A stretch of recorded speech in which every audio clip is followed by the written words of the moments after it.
Hi everyone, just before we get into another episode of What a Load of Bulls, we just want to give a shout out to our partners, Newcastle Car and Truck Rental.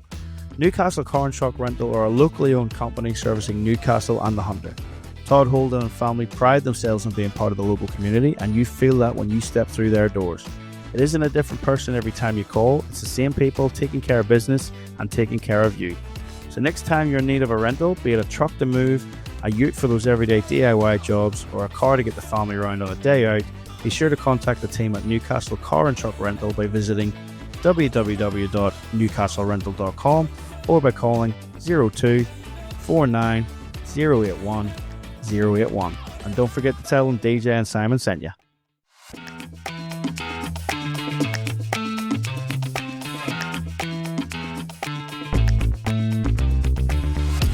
Welcome back, What a Load of Bulls, episode 79. I'm DJ, he's Simon, and we're back for another week of Bulls banter and the occasional decent opinion.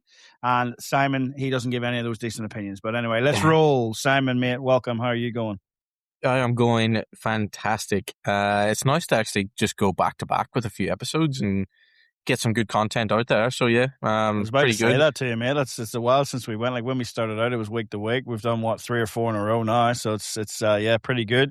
A lot of busy time pre-recording stuff. I feel like I've been on this computer and at this mic near enough every day for the last 2 weeks, but here we go. Well, another good stat. Just we actually have ticked over 20,000 downloads with the podcast. So yeah, that's pretty good. Loving it. So thanks to everyone who's listened and downloaded over the last couple of years. And on our way to 21,000, but that also means I get to sit down with Simon and negotiate a pay rise. Yeah. Now I've seen on Facebook today too, mate, TBA, 5,000 followers. That's not bad. Yeah. Big thank you to everyone who follows us on Facebook and shares and comments and on Facebook. So yeah, thank you. And just keep watching, reading, sharing as best as we can help as many people as we can, or as many bowlers. And yeah, that's what we do it for. That's what it's all about, mate. All about those likes and follows and helping everyone out there. And yeah, delivery analysis really taking over. I know we've mentioned it a couple of weeks now, mate, but you must be happy with how that's going. Yeah, it's keep me busy. That's the only downside to it. It's worked. It was a great idea and people are buying into it. So it was obviously a good idea, but my goodness, it's keeping you busy, isn't it? Absolutely, absolutely. And do listeners keep a look out. We will have a bit of a schedule coming up for some on-green development sessions around a few different states, hopefully, coming up pretty soon. So keep your eyes peeled on our website and for any information that comes out on Facebook, etc. So yeah, looking forward to getting some of those locked in coming up in the next sort of 6-9 months kind of thing. Awesome. Right on, moving on to this episode, mate. We got our final interview. We weren't able to get that second one over the line, but hopefully he'll come on at another date and give us some detailed feedback on his career. But we're on to Gary Kelly. So Gaza is receiving not necessarily best for last, but he was one of the last cabs off the rank anyway. But Gaza sat down with us again, sat down with me in the car park at Ballymoney Bowling Club. As you'll find out as we talk through this, just to talk about his career at the Commonwealth Games and his preparation for this one. I think there's no real dispute. As close as we are with him and biased as we can be, he is in red hot form and has been for the last 6 months, and he's one of the names to watch when you get over there to Glasgow. So thanks to Gaz for taking the time out to sit down and have a chat to us. So by all means, folks, enjoy this one. Gary Kelly, one of the gold medal favourites for the men's singles and the men's pairs at Commonwealth Games Glasgow 2026. Improvement doesn't happen by accident. At the Bowls Academy, we help bowlers understand their game, practice with purpose, and build better habits on the green. With downloadable drill packs, coaching content, and player development resources, you'll have more structure every time you practice. Visit thebowlsacademy.com.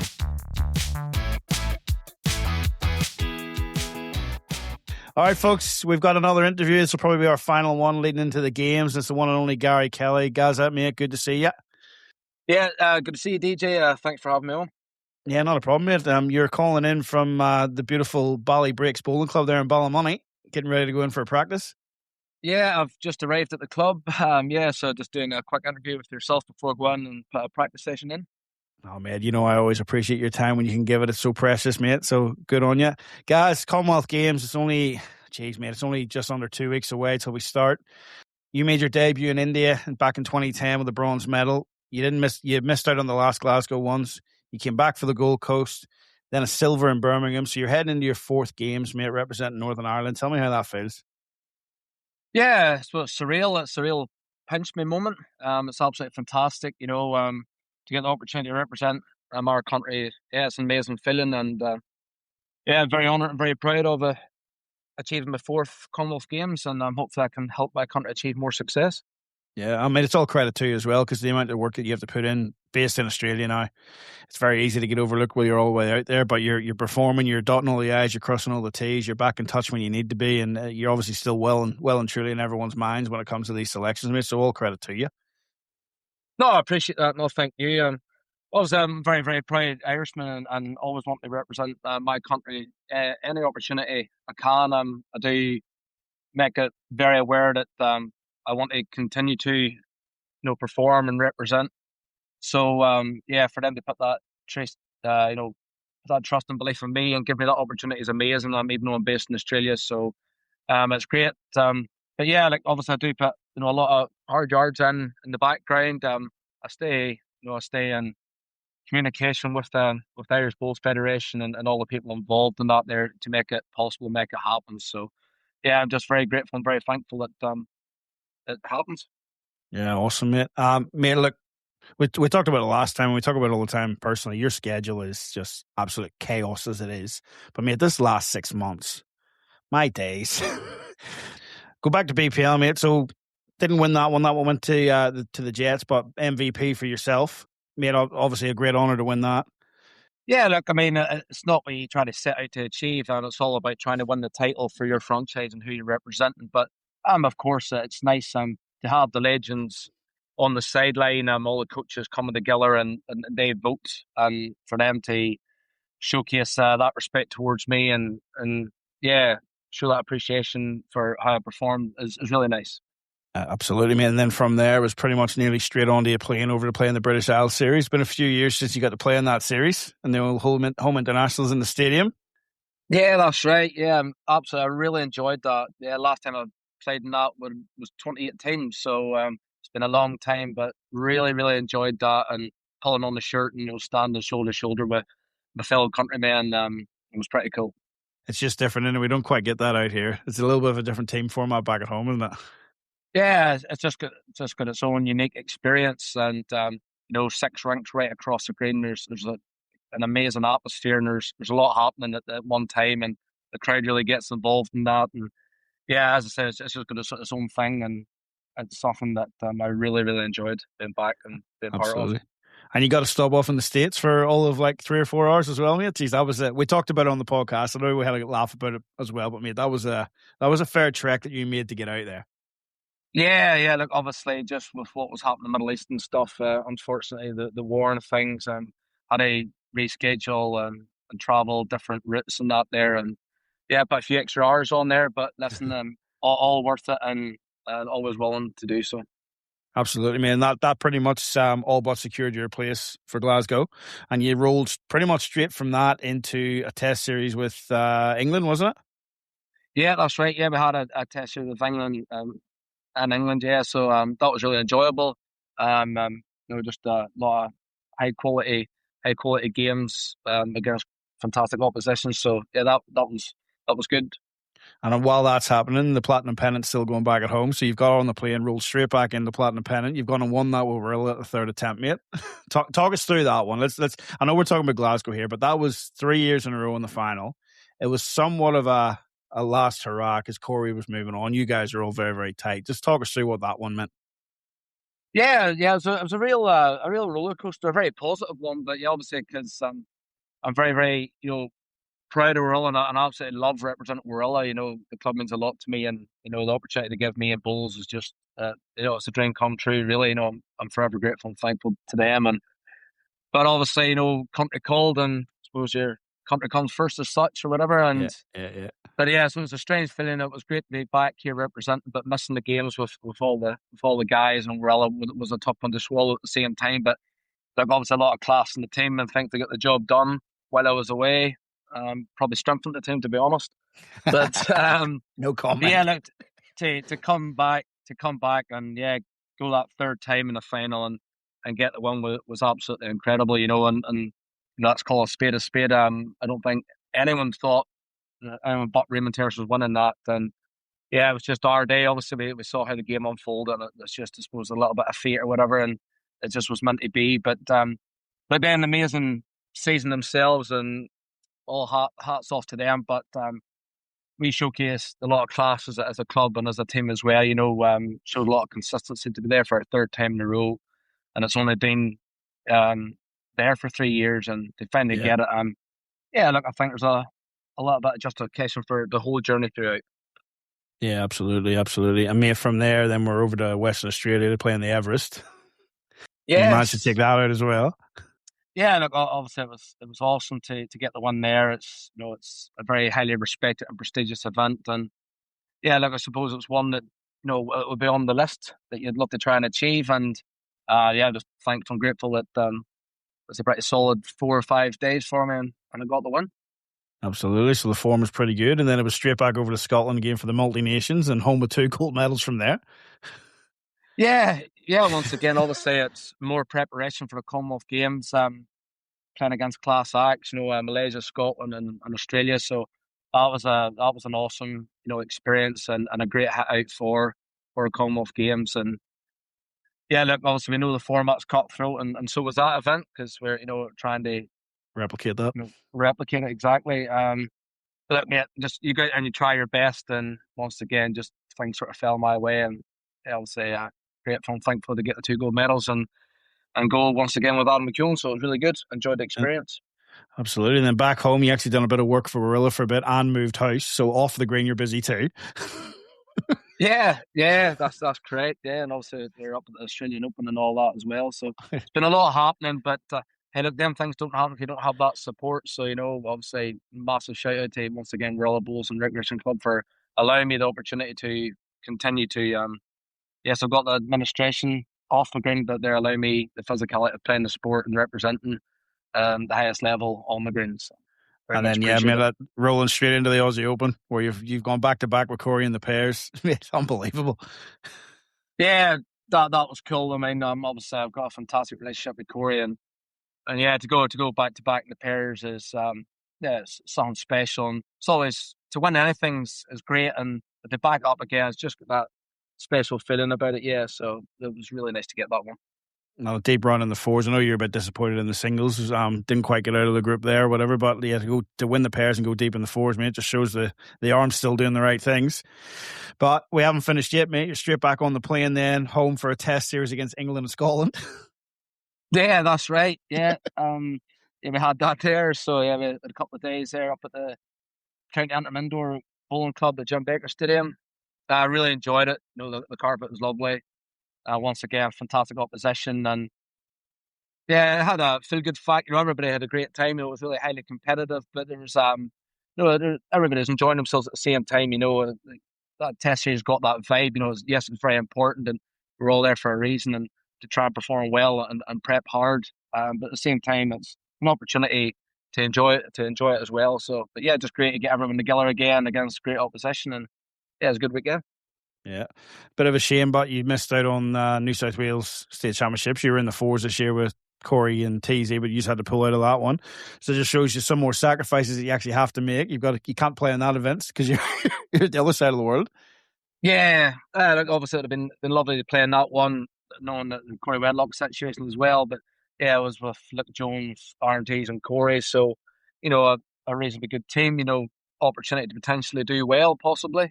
So yeah, it was disappointing not to play in that one. But yeah, once again, you got to make decisions, you got to make sacrifices. That is what it is. And then finally, mate, we've got that in the one. There's one coming up very shortly again. The Aussies and the Kiwis are on their way over to face you as well. So, mate, preparation's been well up there, hasn't it? Yeah. I think every single country's, they're showing their hand as, and everybody wants to try and do well. Everybody's putting a lot of hard yards in, a lot of time and effort in. Not just physically playing, but even the management and the administration in the background, like organising all these things. So hats off to them as well. But yeah, here we go again. That'll be another great couple of days. Really looking forward to it. Obviously, very friendly with the Kiwis and the Aussies. So yeah, can't wait to get on the green and let's all have a crack together and just see what happens. Just more prep. And as we said at the start, mate, you're currently sitting in the car park of Ballybreaks Bowling Club, ready to go in for a roll-up. So you're still, even with all that we've just mentioned, and dear knows what I've left out, just all your regular run-of-the-mill tournaments and stuff that you play in and the regional championships and stuff, you're actually still putting in the effort on the green, rolling up individually and doing everything you have to do. Yeah, mate, that's it. I suppose the way I just personally looking at it, nobody's got a God-given right to achieve success, but I want to go into this event knowing that I can look myself in the mirror and say I've genuinely gave it my all and tried my best to have myself fully prepared to help my country achieve the highest success that they possibly can within our sport. And that's what I'm just trying to do. And Yeah, fingers crossed it all comes together and it all goes Northern Ireland's way. But not guaranteed that, but I just want to know that I can say I tried my best. absolutely, man, absolutely. So let's go into the mindset of it all. Like we said, you are still, even with all those events, you're still rolling up in between them, mate. So when you're out there at Warilla, are you focusing a lot more on playing on that indoor carpet just to get ready for Glasgow, or are you just mixing it up in between and doing what you got to do? Oh, it's one of the ones that yeah, I was getting as much time as I could on the carpet, but obviously there's times that I had to just play on the grass and things like that and prepare myself like for the Australian Open and things. So yeah, there's times you've got to mix it up, but that's the way it is in Australia anyway. You're playing on carpets, you're playing on grass. You got to be versatile anyway. So it still adds that extra challenge and that anyway. So I don't really mind, but yes, I tried to be on the carpet as much as possible. Yeah. Yeah, yeah. Another thing we've asked a lot of the guests is, come on, guys. So you'll be heading over about the 19th or 20th of July, actually over to Glasgow, getting ready to go. You're only really going to get 3 days to get used to that venue and fight with everyone else to try and get some time on that rink, or on the 4 rinks that are there on the portables, mate. So how are you best going to utilize that time, you think? Oh, yeah, just basically just try and get on it as much as possible, and that's pretty much it. But at the end of the day, I suppose there's no point worrying about the uncontrollables. It is what it Mm, is. So, when I can get on it, yeah, get on it, and obviously try and make the most of that time and try and get as much value out of it as possible. Try and learn as much as possible. Yeah, and gain knowledge, of the surface. But yeah, there's no point feeling stressed, worried, anxious about the uncontrollables. So let's just and see the what fact happens. and the fact that there's that many people underneath you would give their left arm or their other arm to be in the position you're in, mate, you might as well just get there and enjoy it, eh? Yeah, that's it. I suppose at the end of the day too, you just got to back yourself in. Just have the confidence, within yourself that you will be able to find it. Because there's no point overthinking it. I travel Australia most weeks, most weekends, and you're going to Yeah, different venues and playing in different greens, and you've got 2 try lanes to find it and go. So, yeah. at the end of the day, that's how it is. Mate, where do you rank your current form in terms of your whole career? Are you up there at the minute? Are you right where you want to be? Oh, I feel I'm performing reasonably well. Obviously, there's Oh, always things you can work on. There's always things you undersell it, can mate. Go on. improve. Undersell. We've just listed everything you've won and you're underselling yourself. Oh, look, it's one of them ones. I'll go on, quietly confident, but at the same time, yeah, look, Yeah. you're playing against incredible players. Yeah. The field's absolutely like phenomenal, like amazing players. I'm not going to start naming any. There's too many. But and look, the format's extremely cutthroat. At the end, it's going to be just who plays the big ones at the right time, who gets the bounce of the ball, who gets the rub of the green, and all that there. As well. So there's so much to it. There's so much to take in, but yeah, just between the players you're going up against and the format, I think it's one of the ones you can't go in too confident, but you just got to have belief and trust in yourself and your ability to potentially achieve the best outcome. Yeah, well, mate, onto that format, like you're saying, it is cutthroat, and probably when this podcast comes to go out, me and Simon's going to be talking about that, the lineups. Like it is insane, some of the lineups there and the quality that's there. And although it's not indoors for the first time, like just the quality of you guys that are going to be fighting for this out in the pairs and the singles, it's, mate, I'm looking forward to watching it all unfold. That's for sure, mate. But are you are you pretty happy that you've been picked in a 2-man team as opposed to a 3-man team? You're going to get 2 cracks at this, and you get a lot of time on the greens. Then do you think that's going to help you out a bit? Oh, look, me, I think everything has pros and cons. But obviously, I'm delighted to have them 2 opportunities to help my country achieve success. But look, me, I I would just delighted to be there, some way, shape, or form. I'm not overthinking any of that. I'm just delighted to have the opportunity. I'm very grateful and thankful that they have shown up belief and trust in me, and I just hope I can repay them. Simple as that. Absolutely, mate.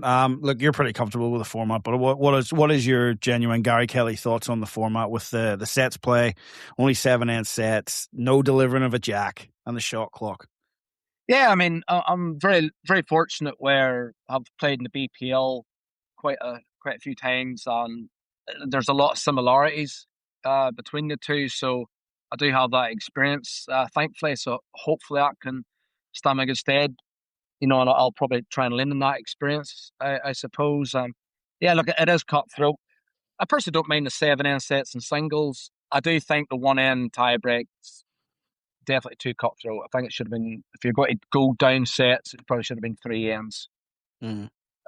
To be honest, pairs 5 ends is very very short. Probably think it maybe should have been 7 ends and 3. But look, I'm just a competitor. I'm not part of all the administration making them decisions. I just read the terms and conditions and format of play and just You go run and with it. play that way. Yeah, well, that's Yeah, it, man. But at the end of the day, we can't be too fussy because as we said with a lot of people, we very much could have lost this to the whole. Like we talked a lot of in the background when as soon as Australia pulled out of everything, we very much nearly lost this. So I was talking to you a fair bit about that, and it would have been a travesty for our sport, mate. Did you just have it there in any format? I mean, we got to be happy. no, 100%. No, for our sport to still, receive that respect, and the core sport and still part of the Commonwealth Games was huge for our sport and was extremely important. And as I say, within bowlers, we think it's cutthroat, but then you look at athletics, there's people go there for a 100-meter sprint and they're doing the shot in 10 seconds. Yeah, exactly. So we've got a few round games, we still got potential opportunities. So yeah, you just got to, I suppose, think outside the box a little bit and put yourself in other people's shoes. So. Yeah. I mean, like we said, there are 4th games. So India was artificial outdoor. Gold Coast was the lightning quick greens up at Broadbeach. Birmingham 2022 was Leamington Spa. And now you're back on an indoor surface. And I mean, I know from growing up, indoor, you were relentless on the indoor. Like it's almost a coming off home moment for you. The fact that you're sitting there now, getting ready to go and prepare for Commonwealth Games at Ballybreaks, that's got to have a good feeling. Yeah, it's great. Definitely is. Obviously, these Commonwealth Games were supposed to be in Victoria, Yeah. but here we are. Glasgow's put their hand up and all that, and yeah, we're going to be on carpet, and yeah, look, I enjoy the surface. I personally believe it's a truer surface as such. You're in house, less elements, etc., etc. It's a little bit just more about your genuine. It's not about trying to face challenges as much. It's more so generally picking the right lane, the right speed, Yeah. and really leaning on your feel and touch. Yeah. Mate, you're looking happy at the minute. I'm excited to see you go in Glasgow. You look pretty calm, relaxed, and pretty happy. Yeah, look, yeah, but they just, as you said earlier, there's people that give the right arm to be in this opportunity. So I always just keep reminding myself that this was never a gimme. This was never guaranteed. So extremely grateful, and me personally, and so there's a lot of others. I'm an extremely passionate person, passionate player, Mm. and yeah, I'm going to be a very proud moment to wear the shirt and step out onto that carpet, and I just hope that I can deliver. It's, as I said before, once again, like once upon a time when I was younger, I maybe had more selfish thoughts and views on it, but I don't anymore. This isn't about me personally anymore. It's about my family's name, my family, my friends, and my country and my people, and that's what I want to achieve this success for. Yeah, absolutely, mate. It's good to hear you say that too, because I always thought it would be me and not you there, but like things didn't work out that way, did they? Stop laughing.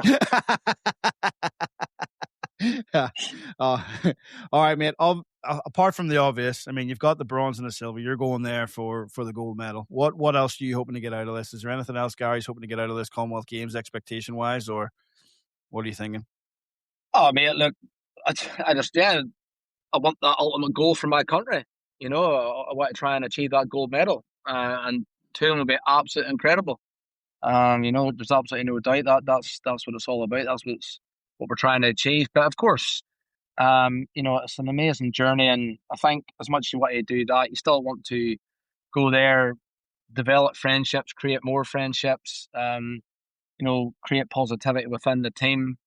Because, it's not just about you. So, you can pass on positivity and good vibes. There's other people that represent your country in different sports as well. So, get around them and showcase support towards them. It's not just within your own sport. It's all one big team, just different sports within it. So, yeah, just that's what it's all about, mate. Just make friendships, develop friendships, and create good vibes, positive vibes, and yeah, say both on and off the mat.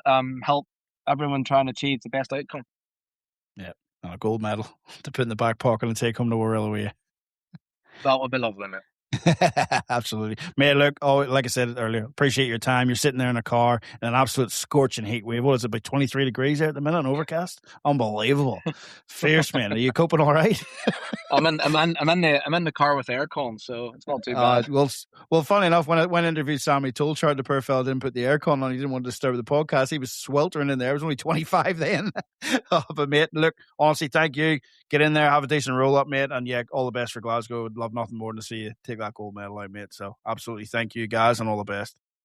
No worries, appreciate it, DJ, and thanks for having me on.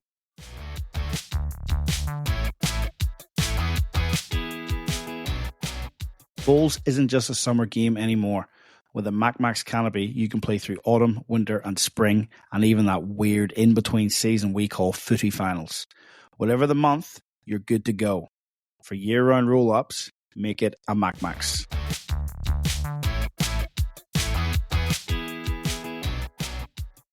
I just want to take this time to welcome on board a new partner of the Warilla Bulls podcast and the Bulls Academy, and that is DACA Architecture. Absolute experts when it comes to clubland and designing your club, redesigning your club, adding things. They're experts in the industry. So if that's something you're interested in, your club maybe needs a bit of a refurb, doesn't matter how big or how small, get in touch with Tony Maluccio down there at DACA Architecture. Mate, they are absolute gun of a team, and they'll do everything they can to help you out. So welcome on board, Tony and team, DACA Architecture. How was that, Simon? He's pretty chilled, isn't he? He is, for probably coming up to one of the biggest events you'll probably play in your Bulls career, really. Mm-hmm. And he's got he's got a real good chance of singles and pairs, got a really good pairing. And look, but he's still humble. That's what shines through to me. Stays humble. Very appreciative of every opportunity he gets, whether that's through Irish Bulls or whether it's through Warilla and his career as well, and what he gets to play in over here. And yeah, stays very humble. But I think, as you've mentioned to me before, we've mentioned on the podcast before as well, the level of commitment required and going to different events and all the things he has to play in, the travel involved, it could take your toll on you in terms of a player. And you do have to sacrifice other things in life too to make that commitment to bowls and keep playing and as much as you can at the highest level as you can for as long as you can, so that these opportunities of playing in Commonwealth Games come up, you grab them with both hands and you're there ready to walk onto that surface and play as good a bowls as you can and hopefully bring home a medal for your country. So yeah, guys, we know him both personally, and yeah, I'm looking forward to seeing him on the screen, and I'm sure you're looking forward to actually seeing him there. And yeah, hopefully he can do the goods and bring home a medal. Yeah, well, going by the draft roster I've been given, mate, I'll hopefully get to call 2 of his singles games. Pardon me. So I'm looking forward to that. Obviously, growing up playing with guys, to be able to do that at Commonwealth Games is pretty good. So as you mentioned, mate, yep, heading over there. We are pre-recording this one. This will come out the day of competition, I believe. Yeah, because we're starting a day early. So I'll be heading over. We're doing this Saturday night our time. I'll be leaving tomorrow night to fly over, go and see mum and dad and Andy, Dave and James for a couple of days, and then back into Glasgow and rip into it. So because of the popular entries to bowls at the Commonwealth Games and the amount that have taken up into it and bought into it, they're having to add an extra day of competition. So we will actually be playing 5 sessions of bowls prior to the opening ceremony. So that was meant to be a preparation day for us, which obviously would have been beneficial for me. First time in a big broadcasting thing like that there. But yeah, we are right into the thick of it. Starting off at, I think it's 9:30 on the 30th. No, Yeah. 9:30 on the 23rd, DJ, of July, straight into it. And 11 days solid of bowls at the Commonwealth Games. I don't think that gets any better. I'd be sitting watching that every day, all day if I was here. I tell you what, man, I feel blessed from the man above that I get to be there and experience it now. That's it. 24 hours out from being on the plane, mate, I'm starting to feel very, very humbled. So I am. Thinking about walking away from Jan and the kids tomorrow is not pleasant. But my days, what an opportunity has been presented. And for us to get our names out there as well, mate, it's been phenomenal. So yeah, I'm very, very excited now to get on that plane and get over there. Lots of research to be done. Plenty of last minute documents flying our way via emails of things that we need to know, things we need to do. Player profiles are hopefully coming soon, which we haven't got all that, but we've got a draw. We know what's happening. I've seen pictures online of how the SEC is looking. Yep. Some carpets down there, and I love what they've done this year. So the ranks are obviously 1, 2, 3, and 4, but they've named them after some Commonwealth Games legends, and I absolutely love it. Dave Bryant, Ellen Faulkner, Robert Wheel, and City's Lena Ahmed all get their name up in lights there. I know Robert was very again, to use that word, humbled about it. He hadn't actually heard about it. So he hadn't. It was a nice surprise for him. So when I seen it, I got in touch with Rob, and he was pretty happy about that. So Brett O'Reilly, if you're listening, he's very interested in getting an invite up there to come and watch, because at the minute he won't be there with the new job. But yeah, Brett, if you're listening, you pull those strings, mate. So yeah, mate, it's finally here. We've been talking about it for a long time. We've banged on about it maybe a bit too much at times, but yeah, the excitement has been building, and here it is. So I've got the sections in front of me for the men's singles, women's singles, men's pairs, and women's pairs, and it draws up some very, very interesting ones. And it is cutthroat. We've talked about the format, mate, but each of these disciplines have got 4 sections, and only the winner goes through to the semi-finals. Winner so only. It is winner brutal. Only. So men's singles, Section A, Australia, Jersey, Namibia, Cook Islands, Guernsey, Isle of Man, and Botswana. So not a bad section on paper for Disco. Defending champion. Back-to-back defending champion.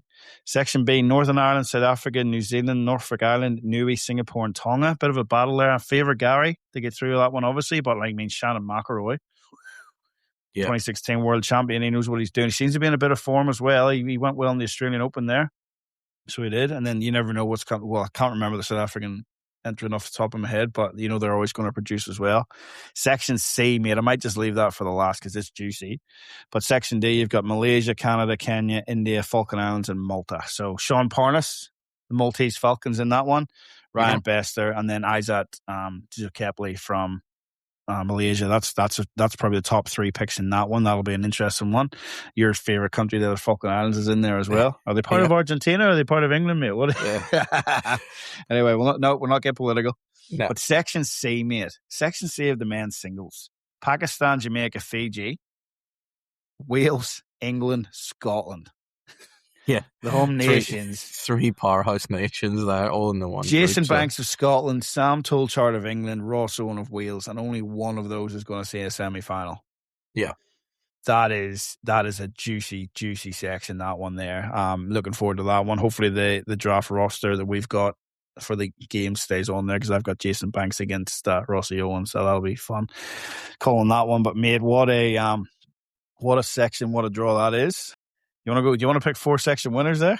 Yeah. Go. I'll go with Gaz in that section. Yeah, I've got to go with Disco I think so to get through. Yeah. Ryan Bester to get through in that group, and I think I'm going to go with Ross Owen. He's going for Rossi. Yeah, that's my 4. I'll split the difference, man. I'll go with Sam on that if you're going to go for Ross. Okay. I can't call it, mate. That is an absolute cracker of a section. Absolute cracker of a section. There you go. And then if you win your section, you're into the semis, which means you're guaranteed to play for a medal.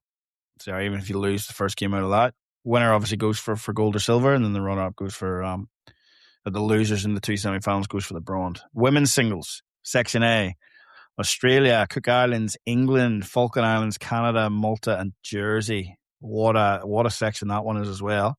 Mm-hmm. Obviously, with the Australians sending over Ellen Fife. She was Ellen Ryan, now Ellen Fife. Double gold medalist at Birmingham, going back to try and defend her title. England is Catherine Rednall. But let's not rule out Malta as well there, mate, with Connie Rickson. Yeah.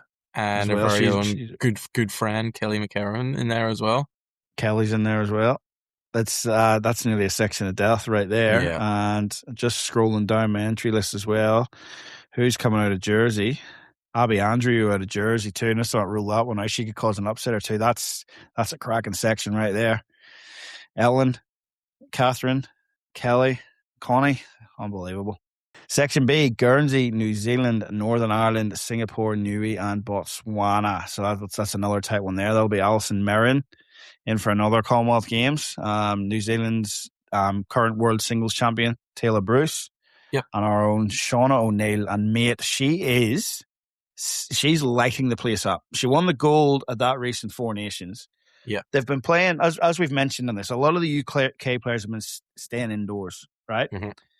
Shauna got a bit of dispensation. She was allowed to go over. We listened to Sam talk about how he gave up the chance to play for British Isles pairs with a mate of his. Yeah. Bowls Ireland let Shauna go and play at the British Isles because she was defending the singles. Okay.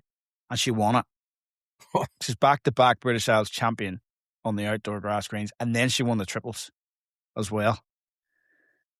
All right, and now she's gone back. Form. Yeah. Funnily enough, if I had knew that she interrupted Gary midway through that interview, we could have got Shauna and had a chat with Shauna too, because she was there rolling up with Gary that day in preparation. She's had a good run in that recent 2 test series as well, against England and Scotland, and then against Australia and New Zealand. Folks, that's the name to be watching for. I really do think that's the name to be watching for. Up against Taylor, obviously the defending world champion, and then Alison, who's won that many things on the carpet. It's not even funny. Yeah. That's another cracking section. Section C, Malaysia, Wales, South Africa, India, Isle of Man, and Zambia. And then Section D, Norfolk Islands, Scotland, Kenya, Fiji, Tonga, and Namibia. So a little bit probably easier over there in Section C, Section D. But yeah, Section A and Section B is drawing up some interesting challenges. Righto, who's your predictions, mate? Look, you've sold Shauna O'Neill to me for that section. I'm taking Shauna there. I am taking Shauna there. Yeah. And it's going to be a big ask to get over the likes of Taylor. But man, I just whether it's just hard overhead there, I don't know. But you look at the results the girls are doing over there from Northern Ireland, and we said it one time before on the podcast. Man, we said they took a lot of these young girls and they threw them in at the deep end at World Championships and stuff like that, and send them to world events, and they were getting pummeled. There was some scary scores there, and you're thinking, well, have they done the right thing? But I'm telling you what, the way these girls are performing now, it's paying off. Mate, there's more than a handful of them too. Like even this would have been a tough selection for Northern Ireland if it had been 5 women. Yeah, you know. But Shauna seems to be the head of that. Chloe coming not far behind. You got Lara Rainey, you got the Cochranes, you got so many more others, mate. But they've stuck by them. Yeah, they've put it into a project and they've stuck by them. I tell you what, well done, Irish Bowls, for doing that, because they are seeing the fruits of their labor now. And she is somewhat of a dark horse compared to everyone else, but my days would not be surprised to see her take it away. That'd be awesome as well. Right, Section C, man, I'm probably going to go for Malaysia in that. That's Saraji. Yep. Emma Saraji in that one. So we know what she can do. We've seen her at Barham. Didn't go too hot at Barham, but she did go. She did win that World Cup as well. So that's one to watch out for. I've probably got to go with Scotland in Section D. Yeah, I was going to say Sophie McGrath there. I think them two have got a pretty easier path. But now on to the section of death, mate. Section A. Yes. Look, I'd love to see a good friend Kelly going through, but I'm going to go with Catherine Redknapp going through in that group. I'm going to go Kelly. I'm going to go Kelly. It's not just because you went Catherine, but Kelly knows what she's doing at this level. Kelly has come away with World Championships and Commonwealth Games medals playing singles. She knows what she's doing. It's not the indoor carpet of Potters. Yeah. All right. It is indoor and it is a carpet. I give that. But I'm backing Kelly in there. So, I hope you're right. So, yeah. Okay. Men's pairs. Section A, Wales, Jersey, Malaysia, Guernsey, Niue, and Malta. Section B, England, India, Namibia, Cook Islands, Falkland Islands, and Botswana. C, Scotland, South Africa, Canada, Norfolk Island, Kenya, Isle of Man. Which means in Section D, Northern Ireland, Fiji, Australia, New Zealand, Tonga, Pakistan. Oh, my goodness, what a section that one is as well. Yeah, wowie. Section A, I'm going to go Wales. All right, I'm going to put Rossi on to get out of that section with Dan Salmon And don't forget Dan, like Disco's going for 3 goals in a row. And he's changed his partner every time as well. Just shows you how versatile he is. Yeah. So he is. Also, Ross, watch out. He'll probably cut you straight after the games. England to take out Section B. I think that's a pretty clear cut. Obviously, format plays a lot in this, but Botswana, Falkland Islands, Cook Islands, Namibia, and India. Unless the Indians can cause a bit of an upset there. And they are on the rise, don't get me wrong. The recent Asian Championships, I think India was the top performing nation. So let's not rule it out. But I'm going for Jamie Walker and Nicky Brett to be too good for that section. Any disagreements there? Nah, none whatsoever. I don't think competition-wise, I think they're definitely on the easier end of the scale there in terms of the English boys. Yeah. Section C, Scotland, South Africa, Canada, Norfolk Island, Kenya, Isle of Man. Pick that one, Simon. Oh, look, I think Scotland's just going to be too strong. Like, Alex Marsh and Paul Foster, like, they're just not, they're going to be, it's on their home turf. Like, as much as they don't know the surface, it's a new surface, but like, just playing in Glasgow, that's going to be big for them, and they're going to be hard to beat there, really. Yeah, I think so too, man. They've just got another level to go to, and like Ryan's got that level, but Ryan's got John Bazier with him, and no disrespect to John, he's not Paul Foster. Yeah. So it's all going to be on the day, all right? And 5 end sets, right? We've hammered it home. And South Africa, again, you just never know how much preparation they've got going on. They always seem to perform well. So yeah, I'd probably favour Scotland to come out of that one, but with Canada not far behind. And then Section D, mate, Northern Ireland, Fiji, Australia, New Zealand, Tonga, and Pakistan. You gotta favour Tonga out of that one, surely. Yeah. Oh, look, out of the 3 big powerhouses there of Northern Ireland, New Zealand, and Australia, like, I mean, there's going to be some cracking games. Yeah, let's just get more detail about that, right? Northern Ireland is Adam McKeown and Gary Kelly, current world pairs gold medalists. Yeah. Australia, Aaron Tays and Corey Wedlock. Yeah. Current Australian Open champions just recently, and they've won that many BPLs between them. It's not funny playing this particular format. And then New Zealand, you got Tony Grantham and what's the other fella's name? Ali Forsyth. Ali Forsyth, that left-hander. Yeah.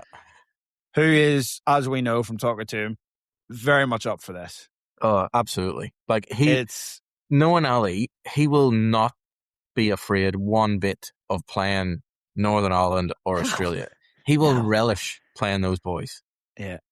And fire up big style. I've played enough with Ali to know he will be up and ready. And as much as people might look at it and sort of maybe think that Northern Ireland, Australia might be sort of favourites over New Zealand, any sort of those matchups, but Ali will definitely not be thinking that they're underdogs going into those games. No, not at all.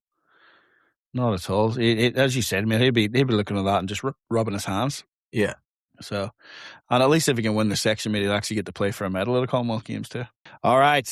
Finally, then we'll move on to the women's pairs. Section A: Australia, Northern Ireland, Guernsey, Niue, Zambia, Singapore, Isle of Man. Section B: England, India, South Africa, Malta, Namibia, and Tonga. New Zealand, Wales, Fiji, Canada, Kenya, and Botswana rounds out Section C. And then finally, Section D: Malaysia, Norfolk Islands, Scotland, Cook Islands, Falkland Islands, and Jersey. Right on, man. Who have you got? So let's go with Section A. Who have you got? We've got the Australian pair of Dawn Heyman leading up for Kelsey Cottrell. And Kelsey's in red hot form, mate. I just seen a photograph on Facebook. Jim Baker Stadium in the Test Series. She broke a jack, mate. Yes, I did see that. She broke in her career. Watch out, she's up for it. The Northern Ireland pair of Chloe Wilson and Shauna O'Neill.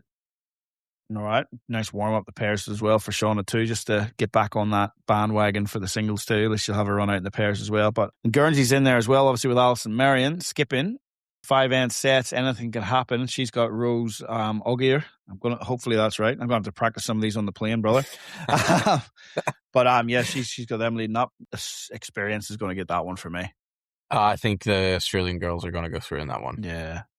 Yeah. And then you've got Section B: England, India, South Africa, Malta, Namibia, and Tonga. I think it's another. You can't say straightforward, really. I know it's hard, but if I'm picking purely on cream coming to the top there, I think England have got that.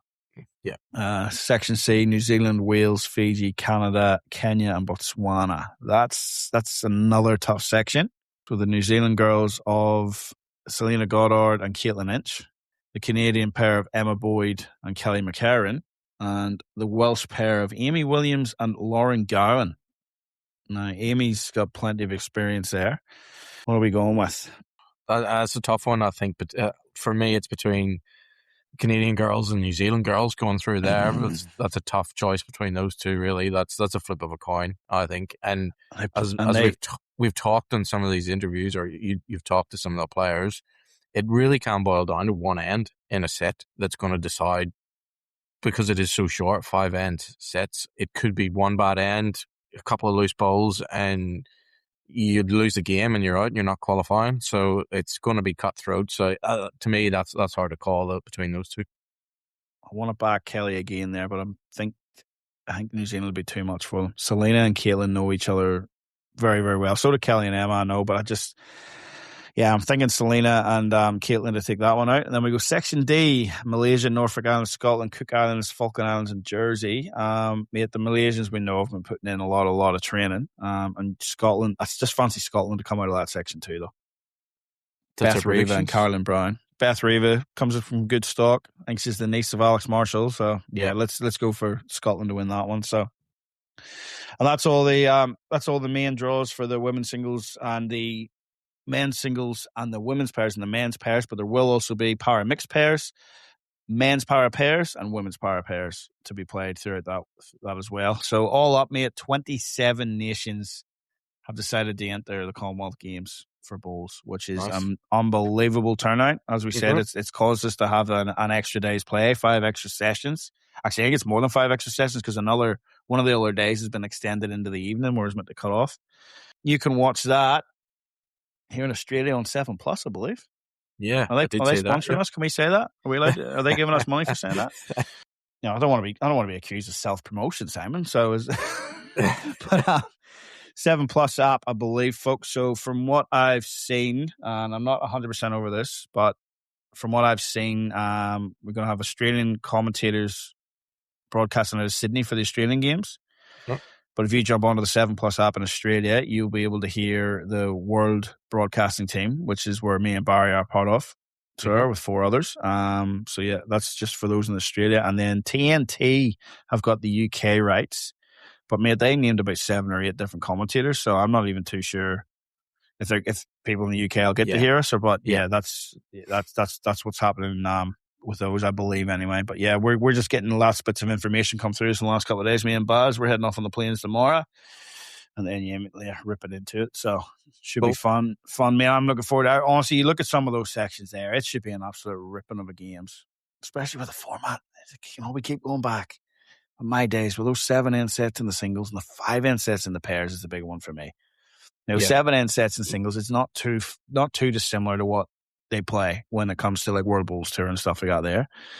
But the 1 end tiebreak, can you imagine a repeat of last time's Commonwealth Games finalists in the men's singles? Aaron Wilson against Gary Kelly, 9-8 in the first set to Gary, 9-8 in the second set to Aaron Wilson, and then they got to play 1 end tiebreak. Just 1 end shootout to see who wins that. Yeah. Put yourself in that situation. Yeah, when we talk about it being, it's cutthroat, but just thinking like that adds a lot of drama to it and pressure, and if it does boil down to a gold medal match for a 1 end shootout, like that's going to be thrilling to watch in terms of sitting in the watching seat and watching it. Obviously, yeah. Being there, and if you were Gary Kelly or Disco, whoever it may be, to play 1 end for the winning Commonwealth Games gold medal, on my days, like the pressure involved in that. But for us mere mortals to sit and watch it, I think will be a great spectacle, to be honest, if it goes to a tiebreak. I actually would love to see it in terms of how players deal with a 1 end shootout. Yeah, for a gold medal. For a gold medal, like. It will be interesting because as you've seen, as the BPL is developing, like there's always been that possibility of mat up, jack back on the spot, put in the ditch, and it's becoming more and more prominent.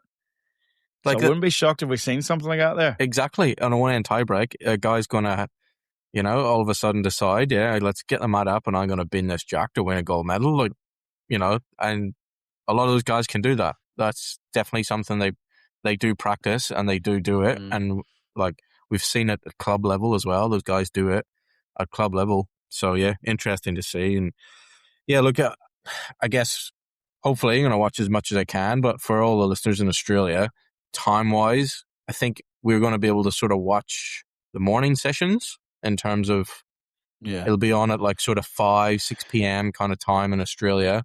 Yeah.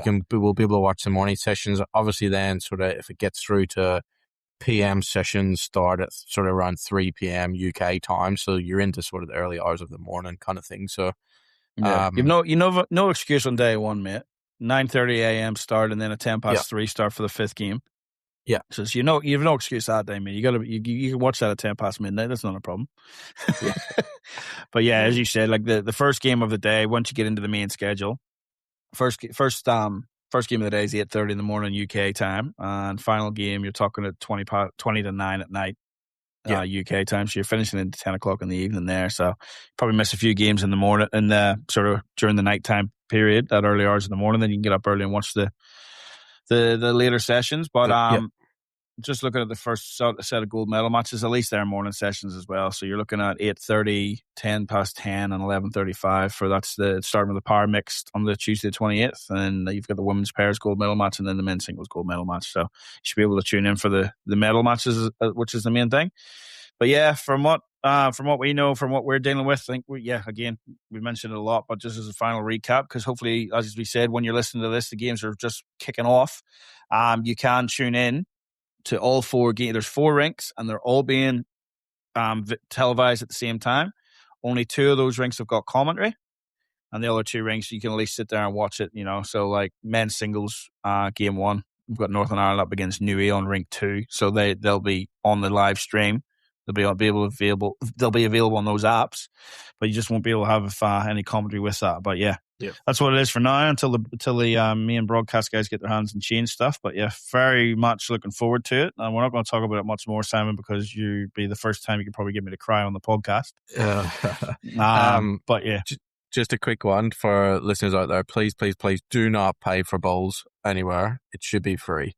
So absolutely. I'm sure there'll be a few scams and a few different dodgy websites going out there trying to get people to pay for to watch Commonwealth Games. Please do not pay for bowls. It is free and it should be free to watch. So do not fall for any of those little traps that might be out there. Absolutely. If there's anything going to be on a YouTube channel or something, make sure it's the official World Bowls one. Or I don't know if Commonwealth Games have got one, but yeah, something like that there. But yeah, it'll be on your free to air channels anyway, or TNT subscription in the UK if you're listening from there.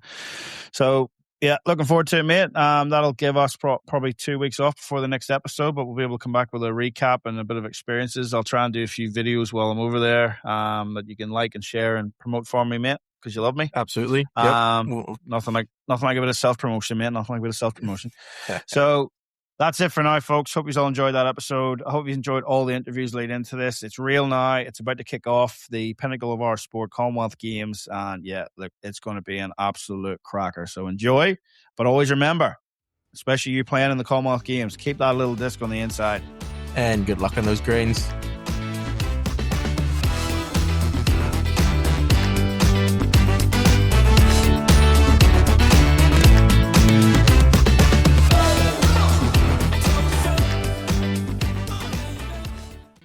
The views, information, or opinions expressed during What a Load of Bulls podcast episodes are solely those of the individuals involved and do not represent those of any group, organisation, or employer associated or affiliated to individuals. This podcast is for general information purposes only, to educate and inform. This podcast does not constitute professional advice or services. What a Load of Bulls does not guarantee the accuracy or reliability of any opinions expressed or statements made within episodes.